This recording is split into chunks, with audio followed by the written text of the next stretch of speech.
Hello, everybody, and welcome back to the Broadway Jets YouTube channel. You'll know me from Twitter as NYJ Mike. I'm joined as always by the master of receipts, NYJ Matt. And Matt, training camp is in full force. The preseason is right around the corner. The regular season is 5 Sundays away. Justin Fields having some struggles in practice we're seeing on the interwebs we need to discuss. Yeah, Mike, give me your worry meter on Justin Fields right now. 2 for 10 in the scrimmage over the weekend, 4 for 16, I think, today. So I'm not worried. I'm feeling good, dude. Give me 1 through 10. Uh, you know, it's like a 4, but that's just a 4 of this struggle, and taking into account the other factors of being nervous about him going into the season, like just of this bad start in training camp. 3 or 4. I'm not worried, Matt. It's better. I don't want him to have too much success get into his head. Now, if you went to the bar and you converted 2 out of 10 attempts, you're having a good day. It's a great day. Hall of Fame numbers. A Hall of Fame day. I look at it as if the Jets were a pass-heavy team, not great probably. Right. They're running the ball very effectively. Aaron Glenn quoted they're getting 5 to 6 yards a carry, feeling good. Now you're going against a defensive line who is pretty weak, and you don't have Quinn Williams playing. So your run game's going to look better. Big boys up front, though. He mentioned getting a push. One thing I've talked about for, 8 years now is every time a team runs the football against us, you feel that half yard to a yard push. When we try to run the football, it's a yard the wrong way, and then Breece Hall gets murdered in the backfield. So it's good that our offensive line is looking fine. Good that our running game is fine. And yeah, you want Justin Fields to be better. You hear a lot of reports. Sauce Gardner is playing great. Garrett is still getting open. I think he had a drop today. I would feel much more worried if these were coming out on August 15th versus August 4th. You have 2 more weeks to kind of get it together, get in a rhythm, and he's running the ball well per Aaron Glenn. So I'm about a 3 as well. But you want to be better. You want to be 15 for 15. But if he is 15 for 15, all we would hear about is Brandon Stevens terrible and Sauce Gardner's having a down camp. It's a perfect yin and yang of training camp battle. But Matt, to that point too, the Jets, I think, combined have to be at least in the top 3 in pass defense over the last 2 years or 3 years. Like it's got to be, because I think they still finished 3rd last year in yards, which is an interesting stat, even though it felt like the defense kind of struggled. Also, the Jets' offensive line projects to be a better pass blocking line, and they were pretty good last year in that category also. But then Membu helps in the run blocking game, but it's also good to see them getting a push in that facet. I don't know, maybe the pass rush, the pass protection hasn't been great. I hope, or what is he, 2 for, what's his that, like 6 for 24 or something over the last couple of practices? I thought 2 for 10 and 4 for 16. Yeah, it's not great in a sample size, which probably would be a full game, having 24, 28 attempts. 6 for 26? Why do you have to do that?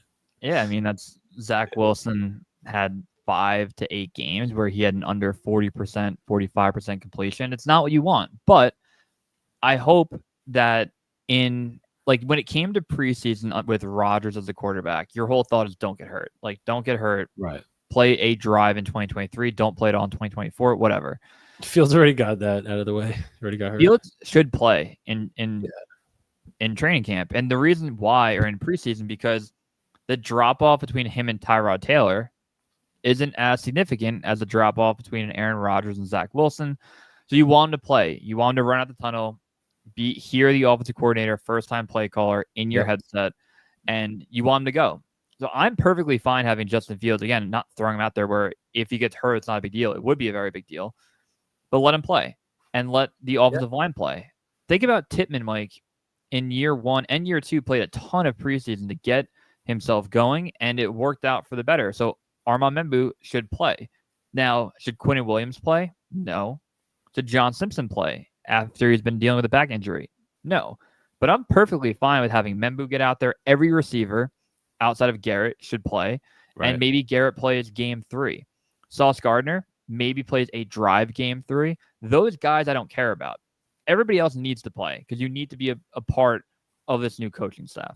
And maybe that's also why Fields is struggling. New playbook. That's definitely going to be a learning curve, and it's got to be. In practice, though, you lose a dynamic element where if you're running an RPO or he's running out of the pocket, no one's going to touch him no matter what. And then you call plays dead early. You just never know what happens. And my whole thing is if guy open, hit him. Like that easy. And you have one guy that can separate that we know. And you have Brees Hall to backfield who had a big play today. But yeah, then you look at all right, Taylor today too. Is Josh Reynolds not getting open? I don't know. Did we sign him to I don't know. It's a weird balance where it's like if you tell me that Fields gonna throw for 150 yards a game, but they run as a team for 200 and they win by 10, doesn't fucking matter how many passes he completes. But if you are a playoff team, you need your quarterback completing 60%. You can't have it where he has down games. So we're at a worry meter of 3. I think people rightfully are frustrated on Twitter. They're like, hey, we want to be better. This was kind of what we always expected coming into it. But I think you have to play him on Saturday and play him for a full quarter. Game 2, play him for a quarter and a half. Also, and last year, Matt, he had Fields in his career 61.1%, 65.8% last year in Pittsburgh. So he could sling it for one of these, like for a super running quarterback early in the career. Like look at Anthony Richardson, is completing less than 50% of his passes. So Fields has shown he could be, pretty accurate. And I honestly am not that worried. If this is like if he plays in a preseason game and goes like 2 for 11 with like whatever he had in the practice, so maybe then people will be a little bit more concerned. But I don't know. We wanted to rip a quick video. You have a game for basketball coming up here. I have a basketball game. How many minutes do you have? It's we have 5 guys tonight. And it's a 20-minute half game. I'll play 40 minutes. And then until you have to leave. Oh, they're going to predict my stat line. I got like 5 or 10 minutes. The game's close by. You'll be 13, 8, and 5. I'll take that, dude. Yeah, Boris 8 and 5. Now, that's why I want to ask you. I'm like the Guardians. I'm betting on my own stat lines. I don't know if this is a perfect list because I'll tell you why in a moment. Can you name me the 8 quarterbacks in NFL history to have a 14-win regular season under their belt? Wow. 8. It's Jared Goff, Sam Darnold from last year, Tom Brady, Peyton Manning. Yep. Philip Rivers. He did. I don't think the Saints got 14. I think they got 13 a couple times. Aaron Rodgers won 15. What am I missing? 2? Yeah, but I'll tell you why that it might be more in a minute. But you're missing 2. 2 Hall of Famers, one of the best ever. Dan Marino. Yep. And then the other GOAT. I don't know if you said him. Like if it's not Tom Brady. Joe Montana. Did Ben Roethlisberger not do it? So here's what happened. I want because Sam Darnold won 14 games. I'm a Sam Darnold guy. I'm like, give me the list. I want it to be like the Brady, Montana, Marino, Darnold. So I'm like, they gave me the list. And I used Grok on Twitter, and they didn't have Sam Darnold. And I replied back, hey, you don't have Sam Darnold. And it said, apologies, NYJ Matt. He also had 14. And I'm like, all right, now I don't trust the list because they don't have Jared Goff. And I don't know if Jared... last year. Maybe he didn't play week 18, though. Like, I don't know. I'm pretty sure Sam was the starting quarterback in all 18. Sam did, but Jared Goff, I don't know if Jared Goff did. I think Goff did because they won 15 games. Yeah, he went 15-2 as a starter. So again, Grok was wrong. So then I went to ChatGPT. I downloaded the app, and I'm like, give me in the last few seconds. I said, give me every quarterback. No, this was like this morning. Oh, okay. I go, give me every quarterback that won 14 games in a regular season. Gave me a list, did not add Darnold. And I said, ChatGPT, you didn't have Sam Darnold. And it said back to me, you are right. He did it in 2024. I took a screenshot of all of this. I went to Google AI. Give me the 14. They did not have Sam Darnold. I replied and I said, my bad. There is a anti-Sam Darnold 14-game win movement happening with AI right now. All of them didn't have it. This stems from the Jets' lack of respect in the media, Matt. This is why we started these accounts. Yeah, they didn't have Fake Goff. News. That's I fucked took a up. picture Could of all of them not everything. have Goff also? Because if it was But just Darnold, it'd be way can you funnier. do it right now on Twitter, real quick? Go to Grok, because maybe me informing the algorithm that you have to have Sam Darnold changed it for everybody. Dude, this is amazing. Let's see. All right, Growers Grok. Name me every starting QB. NFL history. This is great. I'm so excited. You got to put regular season because they were adding like random playoff ones. That's a good flag. What is it, to win 14 games? Yep. Why did you look it up at first?